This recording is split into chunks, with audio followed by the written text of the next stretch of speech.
தாய் தமிழ் உறவுகளுக்கு வணக்கம்.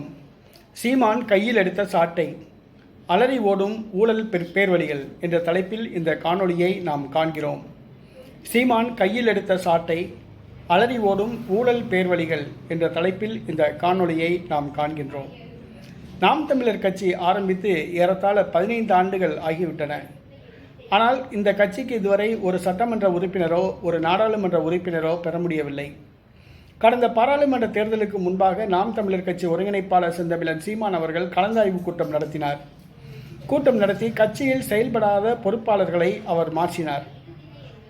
கட்சியில் ஒரு சிலர் பொறுப்புகளை வாங்கி கொண்டு கட்சி வளர்ச்சிக்கு செயல்படவில்லை, கட்சி வளர்ச்சிக்கு இடையூறாக இருந்தனர். அவர்களை செந்தமிழன் சீமான் அவர்கள் களையெடுத்தார்.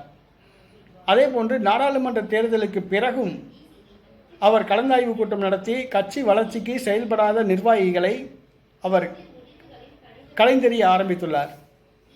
ஆக சீமான் அவர்கள் கையில் சாட்டையை எடுத்துள்ளார். அலறி அடித்து ஓடுகின்றனர் ஊழல் பேர்வழிகள். இந்த கட்சியில் இருந்துக்கிட்டு நிறைய பேர் இது ஒரு அண்ணா திமுக மாதிரி திமுக மாதிரி நினச்சிக்கிட்டு நிறைய பேர் இங்கே இருக்காங்க. இப்போ தென் மாவட்டத்தில் பார்த்தீங்கன்னா ஆசாரி கட்சி, ரெட்டியார் கட்சி, நாயுடு கட்சி, வஉசி பேரவை அப்படின்னு சொல்லிட்டு கட்சி வச்சுருப்பாங்க, லெட்டர் பேடு கட்சிகள். அதில் நான் மாவட்ட செயலாளர், நான் ஒன்றிய செயலாளர் அப்படின்னு சொல்லிட்டு ஒரு தோரணைக்கு பந்தாவுக்கு வச்சுருப்பாங்க. லெட்டர் பேடு கையில் வச்சுருப்பாங்க, விசிட்டிங் ஆர்டர் அடிச்சுட்டு பந்தா பண்ணுவாங்க. அதே மாதிரி நிறைய பேர் இந்த நாம் தமிழர் கட்சியில் இருந்தாங்க. செந்தமிழன் சீமான் அவர்கள் கலந்தாய்வு கூட்டத்துக்கு பிறகு கட்சியை விட்டு வெளியே போங்கன்னு சொல்லி விரட்டினோடனே நீங்கள் கட்சியை விட்டு வெளியே போகிறாங்க. இனிமேல் இந்த கட்சியில் நமக்கு இருந்தால் நமக்கு எதிர்காலம் இல்லை அப்படின்னு சொல்லி வெளியே போகிறாங்க. ஏன்னா கட்சியில் இருந்துட்டு அவங்க செயல்படலை, பொறுப்புகளை வாங்கிட்டு செயல்படலை. கட்சியை விட்டு வெளியே போ அப்படின்னு சொல்லி அண்ணன் சொன்ன பிறகு கட்சியை விட்டு வெளியே போகிறாங்க. போனவங்க அண்ணன் செந்தமிழன் சீமான் அவர்கள் மேலே குற்றம் சொல்கிறாங்க.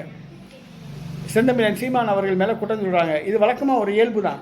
ஒரு கட்சியை விட்டு ஒரு ஆள் வெளியே போகிறாருன்னா அவர் அந்த கட்சி தலைவர் மேலே குற்றம் சொல்லிட்டு தான் வெளியே போவார்.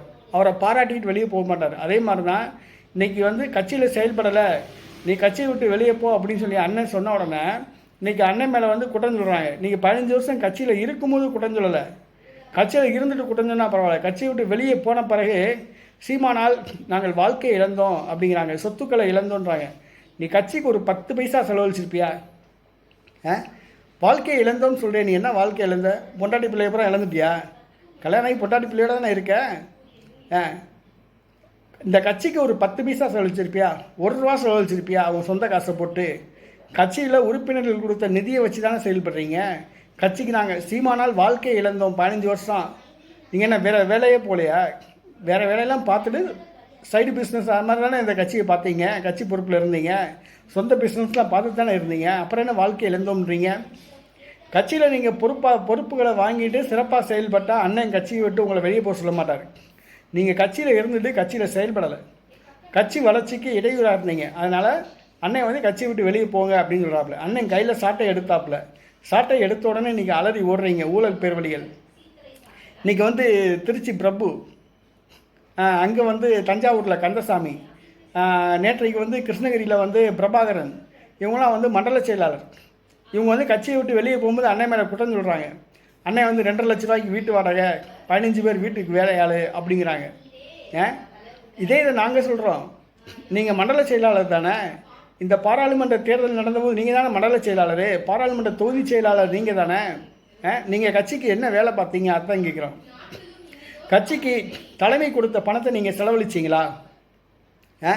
தேர்தல் பிரச்சாரத்துக்கு, தேர்தல் வேலை பார்க்குறதுக்கு கட்சி தலைமை உங்களுக்கு கொடுத்த பணத்தை நீங்கள் முழுசாக செலவழிச்சிங்களா, கையாடல் பண்ணிங்களா? உண்மையை சொல்லுங்கள். கொடுத்த பணத்தில் பாதி கூட நீங்கள் செலவு செய்யலை. இந்த 3 பேரும் பாதி கூட செய்யலை. பிரபாகரன், திருச்சி பிரபு, தஞ்சாவூர் கந்தசாமி. கட்சி தலைமை கொடுத்த பணத்தில் பாதி பணம் கூட செலவு பண்ணாமல் மீதி பணத்தை நீங்கள் கையாடல் பண்ணிட்டீங்க. அண்ணன் சத்தம் போட்டோன்னே கட்சியை விட்டு வெளியே போன்னு சொல்கிறோன்னா வெளியே போகிறீங்க. வெளியே போகும்போது இப்போ அண்ணன் மேலேயே குற்றம் சொல்கிறீங்க. நீங்கள் கட்சியில் பொறுப்பில் இருந்துக்கிட்டு நீங்கள் சிறப்பாக செயல்பட்டீங்கன்னா அண்ணன் கட்சியை விட்டு வெளியே போகவே சொல்ல மாட்டார். சரிங்களா? செயல்படுறவங்களுக்கு இந்த கட்சியில் என்றைக்கு மரியாதை உண்டு.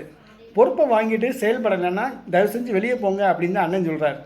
ரொம்ப காட்டமாக கூட சொல்லலை, தயவு செஞ்சு வெளியே போங்க, கட்சி வளர்ச்சிக்கு இடையூறு இருக்காதீங்கன்றார். அண்ணன் சாட்டை எடுத்துட்டார். அண்ணன் கையில் சாட்டை எடுத்திருக்காரு. இன்றைக்கி ஊழல் பேர்வழிகள் தான் அலறி அடிச்சுட்டு ஓடுறாங்க. இந்த கட்சியில் யார் இருக்கக்கூடாதோ அவங்க இப்போ கட்சியை விட்டு வெளியே போகிறாங்க. கட்சி நல்லா இனிமேல் நல்லா தான் இருக்கும். கட்சியில் இருக்க ஊழல் பேர் வழிகள் கட்சியை விட்டு வெளியே போன பிறகு கட்சி நல்லா சிறப்பாக இருக்கும். அண்ணன் கையில் எடுத்திருக்காப்புல சாட்டை ஊழல் பேர் வழிகள் வெளியேற ஆரம்பிச்சிருக்காங்க. இன்னும் நிறைய ஊழல் பேர் வழிகள் வந்து வெளியே போவாங்க. இந்த போகிறவங்களுக்கு போக்கடை இல்லாதனால இந்த திராவிட இயக்கங்களில் போய் வந்து சரண்டர் ஆகிறாங்க. சரண்டர் ஆன உடனே அவன் வந்து 5 10 கொடுத்துட்டு செய்தியாளர்களை உட்கார வச்சு பேச சொல்கிறான். நீ சீமானை பற்றி அப்படி பேசு இப்படி பேசுன்னு அவன் சொன்னதை இவங்க வந்து பேசுகிறாங்க. அதுதான் உண்மை. நீங்கள் 3 பேர் பாராளுமன்ற தொகுதி செயலாளராக இருந்தீங்க. தேர்தலுக்கு வேட்பாளருக்கு பிரச்சாரம் பண்ணுறதுக்கு கட்சி தலைமை கொடுத்த பணத்தை ஏன் நீங்கள் முழுசாக செலவு பண்ணலை? அந்த பணத்தை ஏன் கையாடல் பண்ணீங்க? அதுதான் கேள்வி.